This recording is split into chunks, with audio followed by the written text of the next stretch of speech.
जय जोहार और नमस्कार संगवारियों, स्वागत है आप सभी का छत्तीसगढ़िया न्यूज चैनल में। आइए जानते हैं प्रदेश के 10 महत्वपूर्ण काम की खबर जो आपके लिए जान लेना जरूरी है, जिसमें आज की पहली बड़ी खबर है। राजधानी रायपुर में गोल बाजार के व्यापारियों ने निगम के वसूली के खिलाफ किया विरोध। मानव श्रृंखला लगाकर बोले सारा का सारा गोल बाजार हमारा है। जी हाँ, इसके विरोध प्रदर्शन में बीते दिनों गोल बाजार लोगों के लिए बंद कर दिया गया और सभी व्यापारी अपने दुकानों के सामने खड़े होकर के विरोध प्रदर्शन करते नजर आए।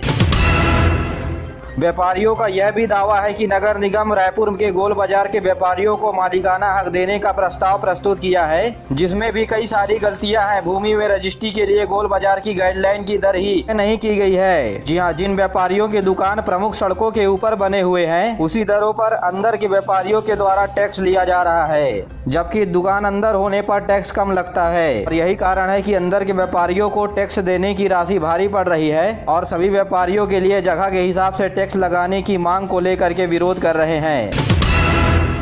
छत्तीसगढ़ में एक और महोत्सव की तैयारी की जा रही है। राज्य स्तरीय नृत्य महोत्सव जनजातीय कला प्रतियोगिता भी 11 से 13 अप्रैल के बीच आयोजन किया जाएगा। साथ ही चित्रकारी पर भी प्रतियोगिता रखा जाएगा। आदिवासी विकास विभाग कर रहा है इसकी तैयारी। जी हाँ, गौरतलब है कि रायपुर में अगले महीने आदिवासी कला साहित्य नृत्य से जुड़े हुए एक और बड़े आयोजन की मेजबानी करने जा रहा है। सरकार 11 से 13 अप्रैल तक अखिल भारतीय जनजातीय साहित्य समारोह आयोजित कर रही है।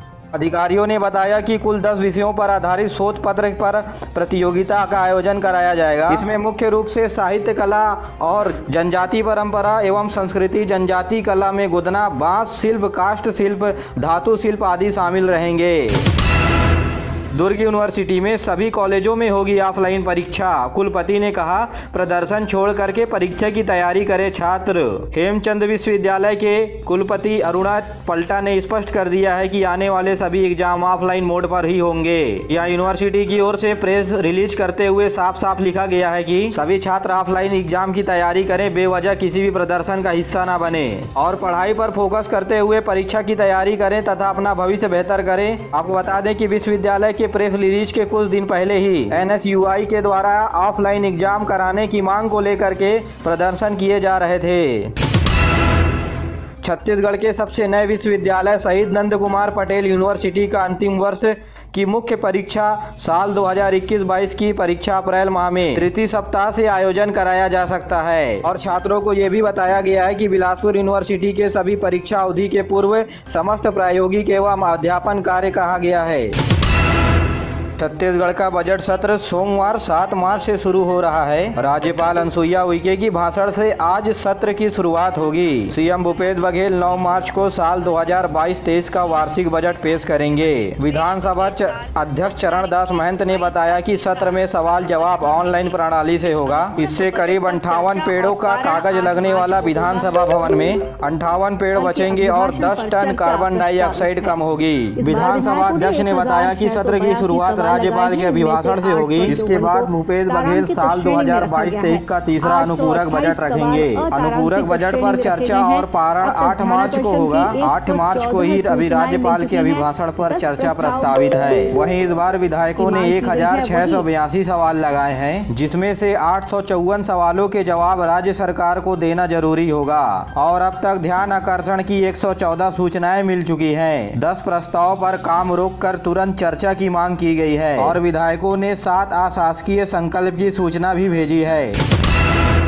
छत्तीसगढ़ के मुख्यमंत्री भूपेश बघेल और प्रदेश हाई कोर्ट के जस्टिस अरूप कुमार गोस्वामी के बीच एक बैठक आयोजित हुई। प्रदेश के सभी कोर्ट में उच्च स्तरीय सुविधा बढ़ाने और इंफॉर्मेशन टेक्नोलॉजी का उपयोग करके स्मार्ट न्यायालय बनवाने की बात कही और ई चालान समेत कोर्ट में ऑनलाइन डॉक्टरों की उपस्थिति और छत्तीसगढ़ के उच्च न्यायालय तथा विभिन्न न्यायालयों में होने वाले सुविधाओं पर चर्चा किया गया और न्यायालय में ऑनलाइन माध्यम से नागरिकों को सूचना पहुँचाने के लिए कार्य किया जा रहा है। बैठक में न्यायालय के संबंधित अधिकारी तथा मुख्य सचिव अमिताभ जैन और विधि मंत्री मोहम्मद अकबर बैठक में मौजूद रहे। प्रधानमंत्री स्वनिधि योजना सड़क किनारे व्यापार करने वाले लोगों के लिए एक वरदान साबित हुई है। इसके तहत महासमुंद में साल 2020 से 235 फुटपाथ पर दुकान रखकर बेचने वाले लोगों को विभिन्न बैंकों के माध्यम से 23,50,000 रुपए की राशि दी गई है। इस योजना के माध्यम से चाय, बैग, जूता, चप्पल, मास्क, फल दुकान, चौपाटी समेत अन्य प्रकार के व्यापारी इस योजना से लाभान्वित हुए हैं। जी हां, कोरोना काल में रोजगार ठप हुए लोगों ने प्रधानमंत्री स्वावलंबन निधि योजना के तहत लोन लिया है, जिसके बाद ये व्यापारी रोजाना 1500 से 2000 रुपए कमा रहे हैं। खास बात यह है कि यह योजना साल 2022 तक ही लागू रहेगी। अगर आप स्वावलंबन निधि के तहत लोन लेना चाहते हैं तो नजदीकी बैंक में जाकर संपर्क कर सकते हैं। राजधानी रायपुर के साइंस कॉलेज मैदान में नॉर्थ ईस्ट कार्यक्रम का आयोजन किया जा रहा है। बीते दिनों शुरू हुए इस कार्यक्रम में 8 राज्यों के कलाकारों ने अपना प्रदर्शन किया। सांस्कृतिक मंच नागपुर और छत्तीसगढ़ पुरातत्व विभाग के द्वारा इस कार्यक्रम का आयोजन किया जा रहा है। इसमें छत्तीसगढ़ समेत मणिपुर, अरुणाचल प्रदेश, नागालैंड, त्रिपुरा समेत मिजोरम, सिक्किम, असम, आंध्र प्रदेश, तेलंगाना, मध्य प्रदेश, महाराष्ट्र और तमिलनाडु के कुल 250 कलाकार अपने राज्यों के कला का प्रदर्शन अगले 4 दिनों तक करेंगे। आपको बता दें कि ऐसे कार्यक्रम के जरिए हमें एक दूसरे के राज्यों की संस्कृति के बारे में जानकर उनसे जुड़ने का मौका मिलता है। सीएम भूपेश बघेल ने गोधन न्याय योजना और गोठानों तथा गोठानों में काम करने वाले स्व सहायता समूह की महिलाओं को और पशुपालक गोबर विक्रेताओं को 5 करोड़ 38 लाख रुपए की राशि बीते दिनों रविवार को शाम 5:30 बजे अपने निवास स्थान से राशि की ट्रांसफर हितग्राहियों के खाते में कर दिए हैं। केंद्र सरकार की छत्तीसगढ़ में खेलो इंडिया स्कीम के तहत 7 खेल सेंटर बनाए जाने के लिए मंजूरी मिल चुकी है। ये सेंटर 7 अलग अलग जिलों में अलग अलग खेलों के लिए खोले जाएंगे। वॉलीबॉल, टेनिस के लिए 2-2 केंद्र और फुटबॉल तथा एथलेटिक्स के लिए 1-1 केंद्रों की मंजूरी दी है। और इन केंद्रों के जरिए छत्तीसगढ़ के प्रतिभावान खिलाड़ियों का चयन किया जाएगा। उसके बाद इन खिलाड़ियों को राष्ट्रीय और अंतर्राष्ट्रीय कोचों के द्वारा प्रशिक्षण दिया जाएगा। खेलों के लिए भारतीय खेल प्राधिकरण वित्तीय सहायता भी देगी। बता दें कि खेल एवं युवा मंत्री उमेश पटेल के द्वारा इस संबंध में भारतीय खेल प्राधिकरण को केंद्र खोलने के लिए पत्र भेजा गया था, जिसके तहत स्वीतरी, बिलासपुर और बस्तर में तीरंदाजी सेंटर, राजनांदगांव और जसपुर में हॉकी सेंटर, गरियाबंद में वॉलीबॉल सेंटर और नारायणपुर खम सेंटर और सरगुजा में फुटबॉल सेंटर खोलने की बात कही गई है। और इन सेंटरों के जरिए छत्तीसगढ़ के खिलाड़ियों को अपनी प्रतिभा को निखारने का अच्छा मौका मिलेगा।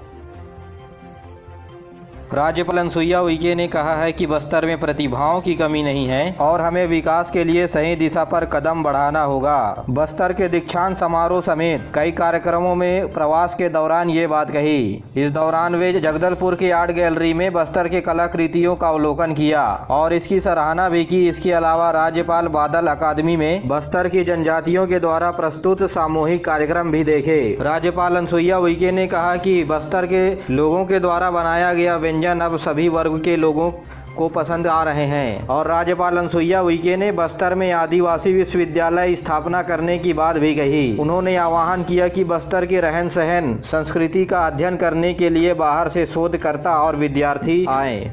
और वहीं राज्यपाल ने दलपत सागर का भी भ्रमण किया।